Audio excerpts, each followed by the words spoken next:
Sometime between 1540 and 1544, in the quiet Devon town of Tavistock, a man named Francis Drake was born.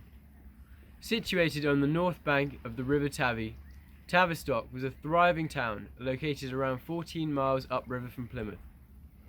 He was part of a large family, being the oldest of 12 sons.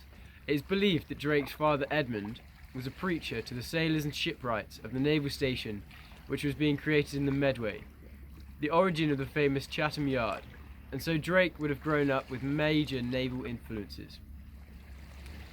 In 1548, Edmund was forced to flee Tavistock due to being arraigned of assault and robbery, seeking refuge in Plymouth and finally moving on to Gillingham in Kent.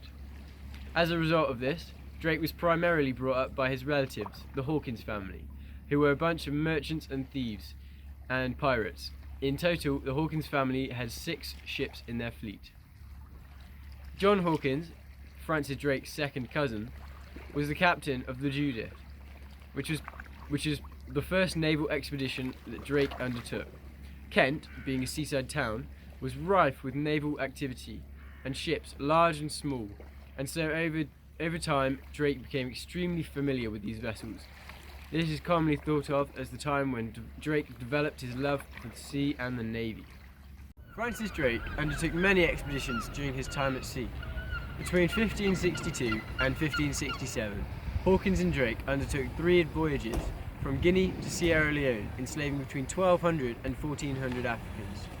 One of the most important voyages in developing Drake's hatred for the Spanish was when he was trapped in the Mexican port of San Juan de Ulloa in 1568 in a naval confrontation with the Spanish viceroy's forces. Drake, accompanied by Hawkins, escaped on the Judith, however many of their men were killed. His hatred is also believed to have arisen from his religious beliefs, as nearly all the Elizabethan seamen were Protestants at the time, and so the fight against Spain became a symbol for the ongoing fight against Protestantization. The conflict between England and Spain was thought to have originally arose after the beheading of Mary Queen of Scots for treason, due to her being part of a failed assassination plot on Queen Elizabeth I. This fueled King Philip's hatred for the English, as Mary Queen of Scots was Spain's only Catholic ally. He set about creating the greatest armada Europe had ever seen. Due to rumours that the Spanish Armada invasion had been cancelled, the Queen gave the orders to Howard to halve his crew. Drake thought that the best plan of defence was to attack, pursuing the Armada and attacking them in their own ports. The Queen, however, wanted Drake to remain in Plymouth and defend English waters.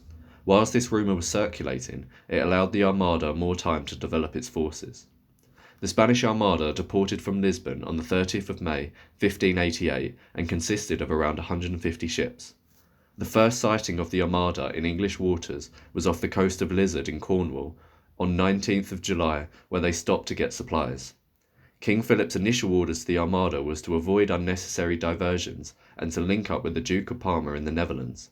It is said that when Drake first learned of the Spanish Armada on English waters, he was playing bowls on the Plymouth Hoe and famously said, "There's still time to finish the game and beat the Spaniards." Whether or not this is true, it's a nice addition to the story nonetheless. The Armada was concentrated in Lisbon and consisted of around 150 ships, 40 of which were warships, with the remaining being merchant or transport boats. The army consisted of around 20,000 men, which, although great in number and force, took its toll along the way. Sickness was common, as well as desertion. The English fleet consisted of around 30 warships. They were aware that the main Spanish tactics revolved around boarding, and so planned to weaken the Armada from a distance, making use of their superior cannons. The English fleet sailed out to Eddystone Rocks to meet the Armada and were confronted with an immense 7-mile-long wall of ships. Until the morning of the 21st, the English circled the Armada in order to manoeuvre themselves into prime attacking position with the wind advantage. When dawn broke and daylight came, it became apparent to the Spanish Armada that the English had snuck up from behind and were ready to unleash a volley from their broadside cannons. On the morning of the 21st of July, the battle had started. The ships fought for 3 days, until the fleet was divided into 4 squadrons, with Drake in command of the seaward wing. Drake and Howard manoeuvred their ships from the rear, with Drake attacking the right flank and Howard attacking from the left, in order to gain advantage from both sides. To the right side of the Armada's formation was the warship called the San Juan de Portugal. commanded by Admiral Juan de Martinez de Recalde. The commander bravely turned to face Drake and was proceeded to be bombarded by Drake's forces for about 2 hours before it could be assisted by other ships from the Armada. The English then backed off and proceeded to fire upon the Armada while still outmaneuvering them from a safe distance, eventually pushing them from Plymouth and up the English Channel. Not a single Armada ship had been taken or destroyed, yet the battle for Plymouth had been won.